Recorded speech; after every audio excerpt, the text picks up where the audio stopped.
On Culture Today, James Beard award-winning food writer, cookbook author, and resident chef on NPR's Here and Now, Kathy Gunst. Her latest collection of recipes, Soup Swap, the perfect gift for a New England winter. I'm your eventual host, Carolyn Choate, who got the extra special delight of eavesdropping on a studio production at WBUR with the iconic NPR on-air talent Robin Young, as she and Kathy gabbed about one of my favorite topics, food. Okay, so here we come. All set? Yep. 3, 2. It's here and now. Would you like to have a more healthy diet? How about cutting down the amount of meat in your diet? Maybe just one day a week. That is a movement called Meatless Mondays. Here now, resident chef Kathy Gunst is in the studio with more. Hi, Kathy. Hey, Robin. And we should point out for a lot of people every day is Meatless Day. But this Meatless on Monday movement, how did that start? You know, I was fascinated because I thought it was sort of a trendy, newish thing. It turns out it goes back to World War I when the United States Food Administration was urging families to reduce the amount of key staples that they ate to aid the war effort. So there was Meatless Monday. There was also Wheatless Wednesday. And Americans did it. More than 13 million families signed a pledge. Then during World War II, Roosevelt helped relaunch it to help the war efforts on the home front, and it goes on and on. But then it was really reintroduced yet again through Johns Hopkins and several public health schools to try to create a healthier diet for Americans that lean much too heavily on large consumption of meat. Well, and by the way, some people may still have, and some of us may remember, Meatless Fridays, in which you had fish sticks at school. Yeah, I remember as a kid there was always fish sticks on Fridays, but I never understood Well, it. apparently there's many Catholics who have meatless days for different reasons, different religious reasons. But this is for the health benefits. This is, cutting down on certain fats, better for the planet. What are Exactly. I spoke to food writer Kim O'Donnell, who's based in Seattle, and she told me that she has a bad family history of heart disease. Her dad died of a heart attack at 37, and it was one of the major reasons that she shifted from mostly meat to less meat.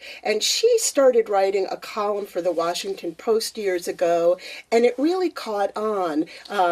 There was Al Gore who was involved with all of this. Meatless Monday became a big deal. So what does it mean in a day-to-day level? On Monday's always the day that, you know how it is, Sunday night, you're kind of disgusted with yourself, the excesses of the weekend. Come Monday morning, you're like, okay, it's a new week. I'm going to be good. I remember my mother every single Monday morning going, starting my diet today. Today's the day. And there is that mentality about Monday, so I think it was connected to that. All it means is you shift your focus. So instead of vegetables being on the side of the plate, they're at the center. And I made 3 dishes today that I think prove how very possible it is, how easy it is, and delicious. Let's start with that. That is an eggplant parmesan. Oh, favorite. But instead of drenching it in tons of oil, I took a whole eggplant and I roasted it till it was just about soft. So you didn't slice it? Not yet. Yeah? Nope. Let it cool. It sort of collapses. Then I sliced it and I interspersed it with a tomato sauce and fresh mozzarella. And then there's a little bit of panko breadcrumbs on the top. Almost no oil whatsoever, so it is healthy. It's fully vegetarian and it is fully satisfying. Give that a taste. It's filling. It's filling. That is absolutely a main course Meatless Monday dish. I love eggplant, and I love roasting them because I hate when you saute them, how it's just a sponge for oil no matter what. Nice, huh? Oh, yeah. Well, that was fascinating to see my guest, Kathy Gunst, talking about Soup Swap for public radio. And I have your beautiful new book here. You do. Thank you. You know, it's a tight circle, you foodie, or should I say us foodie people. Well, it's true. We overlap in many places. And even smaller when we're in New England. Of course, I met you roundabout personally today, but through Kate Reagan at Edible, New Hampshire, and loving teaching about food writing. And I opened up into a whole new world when I read all the things you've done, and I've got to say, bow down, James Beard that was recipient. pretty exciting. Yes, that was a moment. So I have to take you to the beginning, if we have time, that did you ever in your wildest dream, or maybe so, think that you would be a food writer? No, particularly because I grew up with a mother who hated to cook, and cooking and food. My mom's not going to watch this, so I know what you mean. I wish my mom could watch it, but she, she didn't have a love for it, and she didn't instill a love for eating in us, because everything was very rushed and dinner was just supposed to be over. And I left college after a year and went to the Cordon Bleu in London, mostly because I wanted to live in London. But I thought learning to cook sounded interesting, and the whole world just opened to me. But my real love has always been writing. From when I was the littlest girl, I always kept diaries, then they were called journals, and I always loved to write. So when I got back from cooking school, I worked in a restaurant for about 6 months, and I knew this is not for me. It took my love of food away. And I thought, what am I going to do with this education and this new love of food? And I got a job at a travel magazine, and I started writing about food, and I haven't stopped. I love it. I love it. I feel so lucky that I'm a person who gets to do this work. The whole confluence is, really who you became. Yeah, yeah. 18 books. 15. 15 books. Well, but thank you. There will be. I like when you exaggerate it up. Yeah. This one in particular, we're taping this just a few. You still have time, people watching, before Christmas. It's never too late for soup. What a great gift idea, Hanukkah, Christmas, whatever. I love this book, and I read in your acknowledgments and thank yous, you thank winter for soup. I do, because it inspires the need for soup. Even though there's a bunch of wonderful spring soups and cold soups for summer, but winter is the time when we really want that hot, comforting bowl of soup. I mean, it's gotten me through the past few winters with all the snow and the extreme cold, and I just love to make soup, and I love to share it with people. That's part of the concept. That it's not let's just, talk about that. Yeah. Because first of all, there's this archetypal, I think, like people love the ocean, or so many of us are drawn to the ocean, or are drawn to certain things, drawn to fire, whatever. People are drawn to soup, are they not? I think they are. I think I am.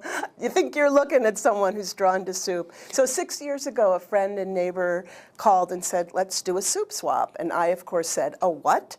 She said, I love to make soup, but I don't like being stuck with the same old pot of soup all week long. You have it that night, and you have some for lunch the next day. By the third day, you're kind of sick of it. So the idea was this. The host makes salad, bread, and a dessert. Everybody comes with their favorite pot of soup, but they also bring yogurt containers and mason jars, and you have a party. Beautifully photographed, I might add. Yeah, and then at the end of the night, you go home with all the different leftovers. So you get a party, and then you get 8 or 10 different soups to eat all week long. It's kind of a win-win. It's the ultimate potluck. So I've got to turn to page 111, reading right off the page. Yes, there is a National Soup Swap Day. True. And it's coming up. Yeah, January, right? January? Yes, the third Saturday of January. Who knew? There are days, appropriated for some of the weirdest things you've ever heard of. I'm kind of into Naked Gardening Day, maybe. I'd have to lose some weight if my husband wants to. I'm glad we're not talking about that today. But getting back to the recipes, I think, it is universal. And that the whole thing about, is chicken soup really curative, et cetera, Yes. homeopathic. What's interesting about your section about turkey and chicken soups is truly this is a universal, this is like a map of the world. Yeah, there's soups from all over the world in this book. So one of my all-time favorite chicken soups is a Thai chicken soup. With the coconut milk? With that the coconut Love milk. Love it. And also the fact that good old chicken noodle soup. I mean, Can't beat it. I think there is scientific. I forget what the scientific proof is, but it's beyond obviously the love and care that a person puts into the soup. Although I think that's a big part of it. Yeah, but they call it Jewish penicillin. Chicken soup will cure you. I mean, obviously not anything serious, but when you're feeling down in the dumps, or you just get the twinge of like a cold coming on, chicken soup. every time. Soothing, comforting, and it's all very healthy too. This is the thing, when I was writing the book, I spent a full year having soup, breakfast, lunch, and dinner, and I felt great. It's energy food, and you can't eat a lot of heavy chowders or things with a lot of cream or butter, but most of these have no dairy in them whatsoever, and a lot of the bean soups and the vegetable soups, super healthy. Yeah, you mentioned on your show today that we saw excerpts from. That's really fun, by the way. You're the resident chef here on the show. Yep, for the NPR show called Here and Now. This is an absolute joy to do. I get to come to Boston about once a week, and we do a live show. Sometimes we tape the shows and talk about seasonal foods, local foods. How long have you been doing this show? Since the very beginning of Here and Now, like over 12 years. Yeah, I was here at the very beginning, and then NPR took it over just a few years ago, so it's become a really great job. So to say that you were on the cusp of what has already been a trend, I mean, it's beyond a trend. When you look at Food Network or food magazines or whatever, some of them have come and gone even in the internet age. Yeah. And yet the mania, if you will, for food and trends makes me wonder where you'll go next. I mean, I wonder are you already scoping something out? I always have ideas. I'm always thinking about food. I'm always thinking about new books, new radio shows. Who knows? You know, we have this mania for food, and yet as a country, we're still not very healthy. People are still not eating well. There's a lot of armchair reading about food, like, oh, that looks interesting, they say as they microwave their dinner. And yet they don't. Yeah, it's something you need to get involved with. It will make you, it can change your life. There's no doubt about it. Eating well, cooking, getting kids to cook. I can't say it enough. Do it. It's so much fun, and it's so rewarding on so many levels.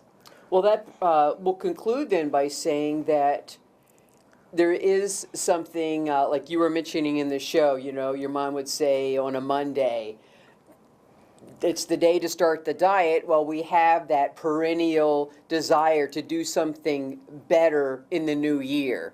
And I always tend to put it in the food, health, and exercise category. And so much now, we have so many opportunities for better food with and in New England, farmers markets all winter long. You don't have to eat cruddy food. You can go buy it from the farmer all winter long. We are so lucky to have that all over New England. But the truth is that it doesn't take a lot of time. It doesn't have to take a lot of money. A little love, a little time, and you can eat really well. Well, before we take off here, I wanted to introduce you to maybe a wine that you haven't heard of. It's the Federalist Wine Group. Oh, nice. And they built this label after our founding fathers. Wow. And this is a Sonoma Chardonnay. I have a deep love for the Old Vine Zinfandel, which is named after George Washington. Oh, that's so cool. I like that. Who gave the first endowment to the college that I attended, Washington College. He was on the first board of governors there, so went back to 1782. So, but this is the Chardonnay from that line, and happy holidays. Thank you. That's really nice. Thank you so much. Happy holidays to everybody, and eat well. Thanks for joining us.